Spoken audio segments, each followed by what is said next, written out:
नमस्कार साथीहरु, स्वागत छ तपाईहरुलाई हाम्रो यस सजिलो नेप च्यानलमा। आजको भिडियोमा हामी ई-सेवाबाट श्रम स्वीकृतिको पैसा कसरी तिर्ने त्यसको सम्पूर्ण प्रक्रिया सिक्ने छौं। यदि तपाई वैदेशिक रोजगारीको लागि विदेश जाँदै हुनुहुन्छ भने श्रम स्वीकृति अनिवार्य हुन्छ।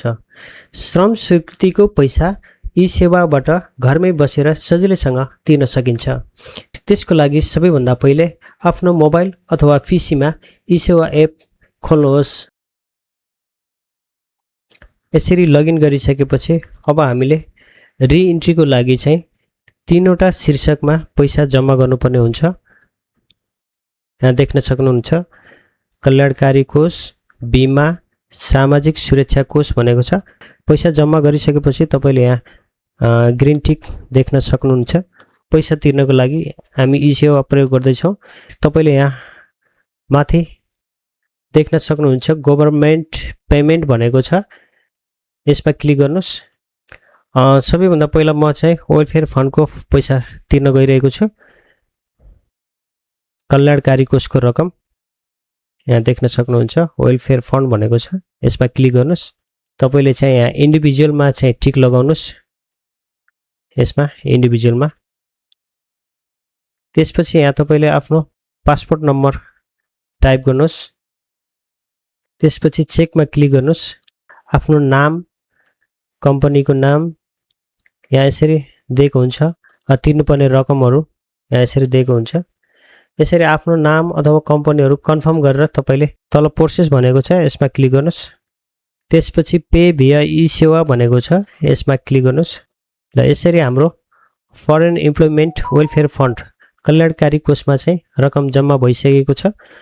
देख्न सक्नुहुन्छ। म एकचोटि फेरि यसलाई रिलोड गरेर हेर्छु। ल तपाईले यहाँ देख्न सक्नुहुन्छ।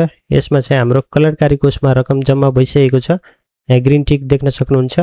अब म बीमाको रकम तिर्न गइरहेको छु। बीमाको रकम तिर्नको लागि तपाईले डोफे इन्स्योरेन्स भनेको ठाउँमा चाहिँ क्लिक गर्नुस्। डोफे इन्स्योरेन्स यहाँ देख्न सक्नुहुन्छ। डोफे इन्स्योरेन्स भनेको छ, यसमा क्लिक गर्नुस्। त्यसपछि यहाँ तपाईले कुनै पनि इन्स्योरेन्स डोफे इन्स्योरेन्स कम्पनीहरू चुज गर्न सक्नुहुनेछ। म चाहिँ नेपाल लाइफ इन्स्योरेन्सबाट तिर्दैछु। यसमा क्लिक गर्छु। त्यसपछि तपाईले यहाँ इन्डिभिजुअलमा चाहिँ टिक लगाउनुस्। त्यसपछि यहाँ पासपोर्ट नम्बर, त्यसपछि टर्म इन इयर्स भनेको छ। अब हाम्रो चाहिँ 2.5 इयर्स को हुन्छ। यसमा चाहिँ सिलेक्ट गर्नुस्। त्यसपछि चेकमा क्लिक गर्नुस्। यसरी क्लिक गरिसकेपछि तपाईले यहाँ आफ्नो नाम, कम्पनीको नामहरू चाहिँ कन्फर्म गर्नुस्। यसरी कन्फर्म गरिसकेपछि तपाईले प्रोसेसमा यहाँ क्लिक गर्न सक्नुहुनेछ। पेमेन्ट रकम छ अहिले अन्डर 35। तपाईको उमेर 35 वर्षभन्दा मुनि छ भने 3708 रुपैयाँ तिर्नुपर्ने हुन्छ। त्यसपछि प्रोसेसमा टिक लगाउनुस्। त्यसपछि यहाँ देख्न सक्नुहुन्छ भिया पे भिया ई-सेवा भनेको छ, यसमा क्लिक गर्नुस्। र यसरी हाम्रो चाहिँ डोफे इन्स्योरेन्सको पैसा पनि पे भइसकेको छ। यहाँ तपाईले यहाँ देख्न सक्नुहुन्छ। एकचोटि यसलाई रिलोड गरेर हेर्छु। ल यहाँ बीमा इन्स्योरेन्सको रकम पनि हामीले तिरिसकेका छौं।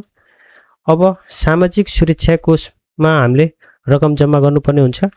सामाजिक सुरक्षा कोषको लागि एसएसएफ आईडी र सबमिसन नम्बरको आवश्यक पर्छ। यहाँ तपाईले चाहिँ आफ्नो ड्यासबोर्डमा चाहिँ यो चाहिँ एसएसएफ आईडी र सबमिसन नम्बर यहाँ देख्न सक्नुहुन्छ। तपाईले यसलाई कपी गरेर एसएसएफ आईडी यसलाई कपी गरेर फेरि यहाँ गभर्नमेन्ट पेमेन्ट भनेको छ, यसमा क्लिक गर्नुस्। यहाँ त्यसपछि सोशल सेक्युरिटी फन्ड एसएसएफ देख्न सक्नुहुन्छ। यसमा क्लिक गर्नुस्। माथि दिएको छ सबमिसन नम्बर भनेको छ, तलपट्टि चाहिँ इम्प्लोयर आईडी भनेको छ। सबमिसन नम्बर हाम्रो चाहिँ यहाँ तपाईले यो श्रमको त्यो ड्यासबोर्डमा देख्न सक्नुहुन्छ। सबमिसन नम्बर भनेको छ, यसलाई सिलेक्ट गरेर कपी गर्नुस् अनि यहाँ लगेर पेस्ट गर्नुस्। त्यसपछि इम्प्लोयर आईडी भनेको छ। इम्प्लोयर आईडी भनेको यो एसएसएफ आईडी भनेको छ। यसमा यसलाई सिलेक्ट गरेर कपी गर्नुस्। अनि यहाँ पेस्ट गर्नुस्। त्यसपछि तल चेकमा क्लिक गर्नुस्। यसरी क्लिक गरिसकेपछि तपाईले यहाँ चाहिँ all of above SSF details are correct भनेको छ। यहाँ यसमा टिक लगाउनुस्। त्यसपछि प्रोसेसमा क्लिक गर्नुस्। यसको रकम चाहिँ तपाईले 2596 रुपैयाँ तिर्नुपर्ने हुन्छ। प्रोसेसमा क्लिक गरिसकेपछि पे via e-सेवा भनेको छ, यसमा क्लिक गर्नुस्।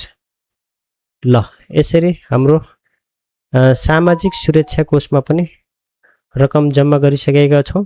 तीनवटै शीर्षकमा चाहिँ हाम्रो ग्रीन टिक लगाइसकेको छ। हामीले यो तीनवटै शीर्षकमा रकम जम्मा गरिसकेका छौं। त्यसपछि यसरी अब हामी फर्दर प्रोसेस अगाडि बढाउन सक्छौं। यसरी हामीले ई-सेवाबाट सजिलैसँग श्रम स्वीकृतिको पैसा तिर्न सक्छौं। हस्त साथीहरु, यो थियो श्रम स्वीकृतिको पैसा अनलाइन ई-सेवाबाट कसरी पे गर्ने भन्ने विषयमा।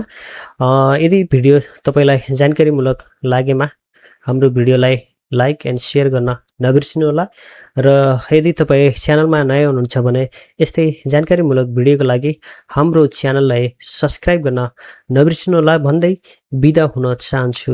नमस्ते।